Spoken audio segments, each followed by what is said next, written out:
here, I think it's going to be a quick one. So Max, he raised the point about where can people look for opportunities at Kantar, like maybe LinkedIn job posting, anything at all? Yeah, I mean, we do all kinds of different things at Kantar. We do internships, we do job postings on LinkedIn, definitely. We have grad schemes. So go to the kantar.com website, that you'll find all the information there, or go to James and James can let me know, or come to me directly. But yeah, there's a wealth of opportunities we have. And I would also say work experience, I mentioned it before. My best learnings, I learned some great stuff at university, but being able to apply it immediately into a job, I found really challenging, frankly. Even things like, a SWOT model or the Boston consultancy matrix, kind of makes sense now, but it only makes sense if I really lived and breathed in the moment, in real time in work. That all came to life and the learnings came to life. Same with things like maths and economics as well, the power of pricing. When I was doing my economics degree, I didn't really understand the importance of price elasticity, or the fact that, if demand exceeds supply, you should put your price up. Now I do, because I'm living and breathing it every day. So yeah.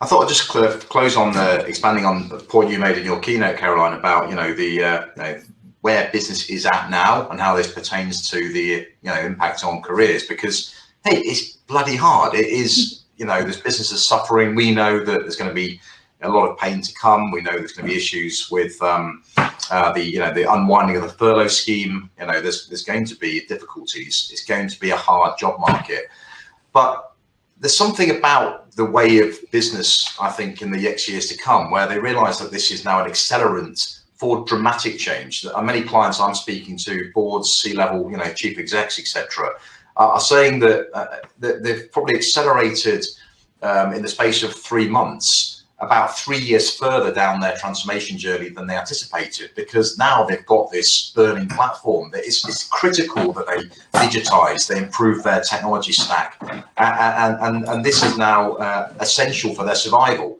So how that correlates into the careers you'll be navigating is so important. I think technology is more important. I think it's not just about the technical skills, it's about digital mindset. One resource I'll share is our digital fitness app, which is a free resource you can have a play around with, which is quite good.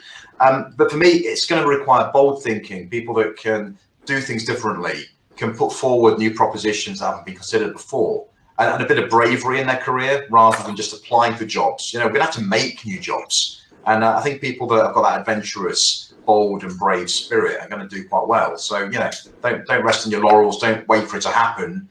You've got to make it happen yourself, and it's going to be difficult, but the jobs will be interesting, I think, because change is so big and present now. Yeah, I couldn't agree more. So our cultural norms that we have as values in our business are bold, courageous, everything that Bob's just said. But again, it's what we both said. It's really about don't be afraid to try anything. Take risks, because what you will do is learn. Every failure is a learning. And if you fall forward from that and learn from it, you'll move forward, continually move forward. So yeah. Yeah. And user, no, we try not to do a tick box exercise with job applications. I mean, undoubtedly things are a bit slower at the moment in terms of while we weigh up the workforce demands in the months to come. But no, we absolutely try not to just hire a bunch of automatons that look the same. We're desperately trying to sort of improve that, and people that do represent the purpose. Absolutely, I think it's becoming more and more critical to businesses now to truly live that in your careers. Yeah, and finally, just be yourself. My skills are communication. I am an EQ leader. People say, you're like you're an EQ. I'm an EQ leader. I am driven by empathy. And actually that helps me with my research teams and my tech teams and bring them together, because they have different DNA. We have introverts and extroverts in both sides of the tech and the market research data science field. But to be a connector of different diversities of thinking, different mindsets, your EQ skills are really important. Don't ever forget that. It's not just all about grades on a piece of paper. Just shared with the chat the link to this digital fitness app that we've got, which we've made it free until the end of June. So you can go in there, you can basically get a baseline of where you're at the moment in terms of your digital mindset and capability. And it's like a little game you can play. You can do micro learning every 5 minutes a day, 10 minutes a day, whatever you want to do. And it sort of helps to upskill you across the breadth of all the emerging technologies and data analytics and Internet of Things and all sorts of things. So grab that while it's free. There's another month left, I think, on that. So yeah, and Alice, if you want to share that with the wider group, with James afterwards, please make that available, please. Yes, yes, of course. Yeah, roger that. And maybe we're just going to go through 2 more questions, and that will be the final ones. And then that's it for our session. So user, she just like asked you a question, Rob, specifically. Yes, I think I slightly tried to address that on the previous answer, just around you know, people that live their purpose and try not to, you know, just do copy and paste on job specs. I mean, there's certain roles that, of course, require a certain technical requirement or a regulatory requirement in terms of you know, qualifications. But no, I think increasingly you'll find companies a bit more adventurous about who they want to hire. That's included. Perfect. And our last question from Civil.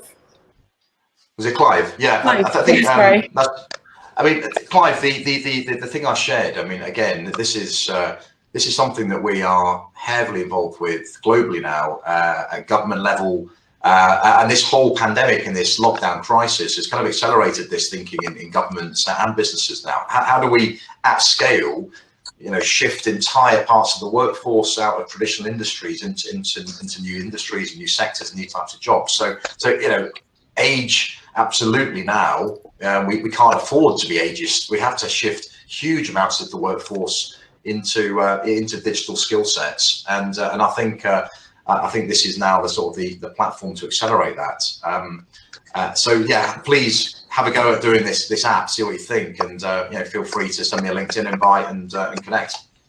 Perfect. Well, thank you so much for our speakers. Like, you've been amazing. Love you guys. Love the talk. All the insights are so helpful. Amazing. Well, before we leave the session, I just want to make sure that afterwards we actually have like networking, application zone, and employer and volunteering zone.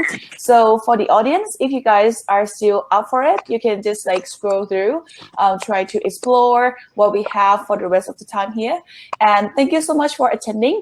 You guys can just leave now because the session is end. So thank you very much. Take care. Be safe. Thanks all. Bye-bye.